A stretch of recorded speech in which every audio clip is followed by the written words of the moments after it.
உதயம் படத்தை பார்த்தார். மேலும் நடிப்பை தொடக்க உத்வேகம் பெற்றார். பாரதி ராஜாவின் கிராமப்புற படமான புதுநெல்லு புதுநாத்து மூலம் தமிழ் திரையுலகில் நுழைந்தார். அதில் வில்லனாக நடித்தார். எஜமான் 1993 வெற்றி பெற்ற பிறகு நெப்போலியன் மலையாளம் மற்றும் தெலுங்கு சினிமாவில் பெரும் தாக்கத்தை ஏற்படுத்தும் வகையில் வில்லனாக நடித்துள்ளார். மலையாள திரைப்படமான தேவகரத்தில் 1993 அவரது நடிப்பு மற்றும் நடிப்பிற்காக பாராட்டப்பட்டார். நெப்போலியன் கிழக்கு சீமையிலே 1993 மூலம் திரையில் ஹீரோவாக அறிமுகமானார். அதில் அவர் ஒரு எதிர் ஹீரோவாக நடித்தார். அந்த படத்திற்கு பிறகு பிரதாப் போத்தன் சீவலப்பேர பாண்டி 1994 படத்தை கொடுத்தார். அந்த படம் ஒரு வெற்றி படமாக அமைந்தது. நெப்போலியன் துரைசாமி ஐடி தொழில் முனைவோராக கால் பதித்து 2000 ஆண்டு இந்தியாவின் சென்னையில் ஜீவன் டெக்னாலஜி ஐடி செயல்பாடுகளை தொடங்கினார்.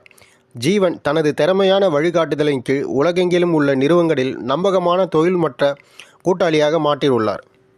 2010 ஆண்டில் நெப்போலியன் ஜீவன் அறக்கட்டளையின் மயோபதி பிரிவை தசைநார் சிதைவு மற்றும் ஆராய்ச்சி மையத்திற்கான நிறுவனத்தை நிறுவினார்.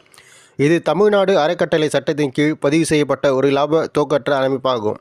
இவர் வாங்கிய விருதுகள்: எட்டுப்பட்டி ராசாவுக்கு 1997 தமிழ்நாடு மாநில திரைப்பட விருது சிறப்பு பரிசு, கலைமாமணி மற்றும் எம்ஜிஆர் விருது 1998, தென்னிந்திய திரைப்பட கலைஞர்கள் சங்கத்தின் துணைத் தலைவர் 2000 முதல் 2006 வரை, தமிழ் மொழி இலக்கியம் மற்றும் கலாச்சாரத்திற்கு பங்களிப்பவர்களுக்கு வழங்கப்படும் முரசொலி அறக்கட்டளை கலைஞர் விருது 2007.